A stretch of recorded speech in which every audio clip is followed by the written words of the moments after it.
Thirdly, our labor prepares us for his coming.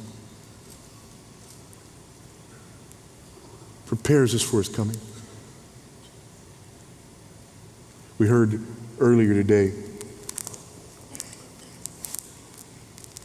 our brother spoke about the first time that he preached at a funeral. I remember the first time that I preached as a funeral. I remember the first time as a pastor that I preached at a funeral. And all of a sudden, it just dawned on me.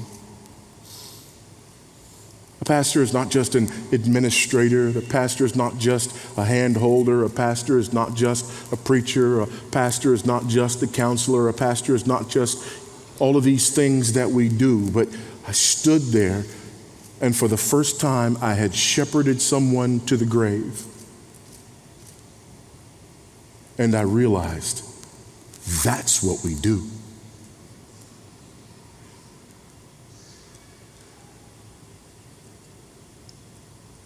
That's what we do. We're so used to people just getting up and leaving. They don't like the color of the carpet. They don't like the music. They don't like how you preach. They don't like this. They don't like that. And so people just go and they go and they go. But sometimes people don't go voluntarily.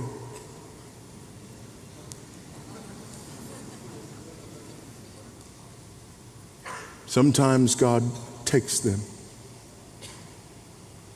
And in those moments, we realize that everything that we did in their life before that point, all of a sudden, right now, has renewed meaning. Why was it important that I preached to that person? Because this day was coming. Why was it important that I counseled that person? Because this day was coming. Why was it important that I evangelized that person? Because this day was coming. Why was it important that I held that person's hand? Because this day was coming. Why is it important that I do all the things that I did with that person, with all of the rest of these people? Why? Because this day is coming for all of us. We are preparing people to meet God. Entertainment doesn't do that. Coddling doesn't do that. The gospel does that.